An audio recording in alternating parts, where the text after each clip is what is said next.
Assalamualaikum warahmatullahi wabarakatuh. Salam dan bahagia. Perkenalkan, nama saya Nanang Sulastri, NIM 2019 010054 dari kelas Agribisnis A. Komoditas yang saya ambil yaitu komoditas kopi. Kopi merupakan salah satu jenis tanaman perkebunan yang sudah lama dibudidayakan dan memiliki nilai ekonomis yang lumayan tinggi. Kopi berasal dari Afrika, yaitu daerah pegunungan di Ethiopia.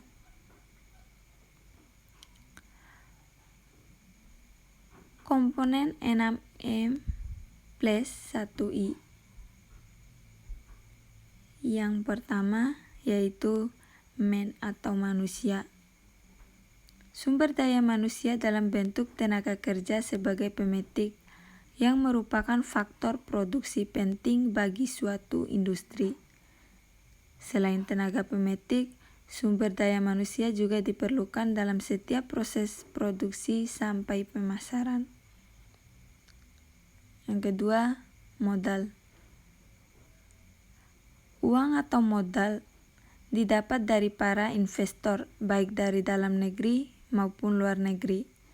Investor asing mulai banyak menanamkan modalnya di perusahaan perkebunan swasta.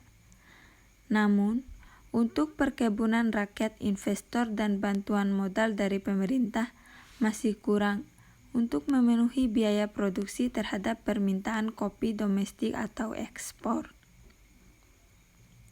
Ketiga, material. Bahan baku yang digunakan untuk memproduksi kopi adalah buah yang sudah matang, yang dipetik dari perkebunan milik perusahaan atau petani. Keempat, market. Kondisi permintaan kopi, baik domestik maupun ekspor, sangat mendukung bagi pemasaran oleh industri dalam negeri.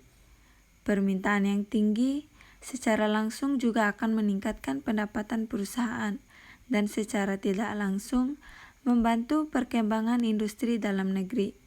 Hal ini dibuktikan dengan pangsa pasar perusahaan hilir seperti kopi Nescafe mencapai kurang lebih 4.000 per tahun dari total pasar minimum di Indonesia.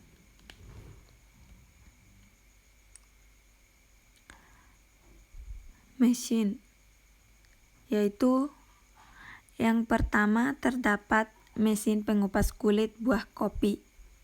Yang kedua, pencuci kopi.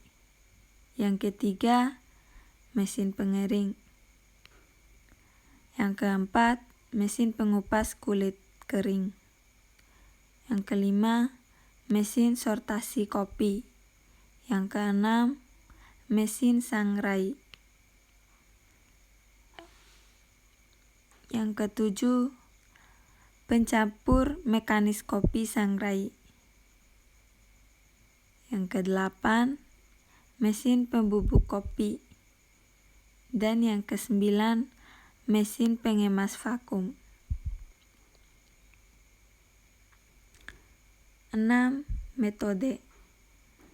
Metode yang digunakan dalam perusahaan kopi salah satunya adalah metode economic order quality atau disingkat dengan EOQ. EOQ merupakan salah satu metode pengendalian persediaan yang bersetuju.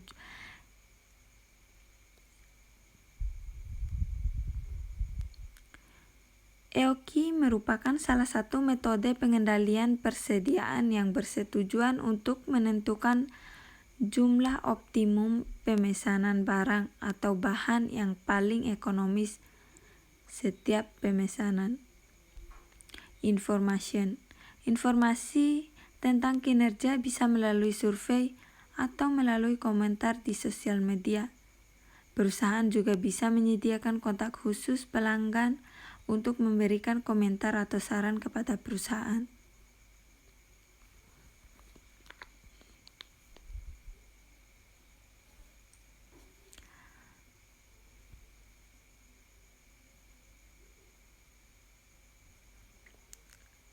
Bagan random fluctuations dalam perusahaan kopi. Random fluctuations terdiri dari proses konversi yang meliputi iklim, kemarau panjang, hama dan penyakit, peremajaan tanaman kopi, tenaga kerja, modal, biaya, dan penuntunan mesin.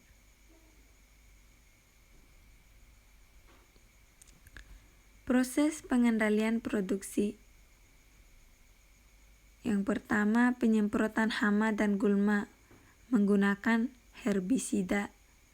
Pemangkasan tanaman yang sudah tidak produktif.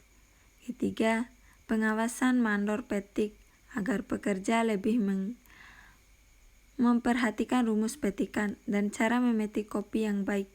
Industri hulu harus dapat meningkatkan mutu produksi kopi Indonesia. Yang keempat, biaya produksi pun perlu ditekan dengan efisiensi produksi agar daya saing meningkat. Yang kelima, pengembangan pasar pun perlu ditingkatkan, baik pasar domestik maupun pasar ekspor. Sistem produksi. Yang pertama, yaitu menanam di tanah lembab. Yang kedua, pohon ditutup dari sinar langsung atau sinar langsung matahari. Yang ketiga, pemetikan setelah 3-4 tahun. Yang keempat, pemisahan biji kopi hijau dan buah. Yang kelima, biji kopi hijau dikeringkan. Yang keenam, biji kopi dipanggang dan siap digiling. Yang ketujuh, bubuk kopi hitam siap diseduh. Sekian, terima kasih. Salam.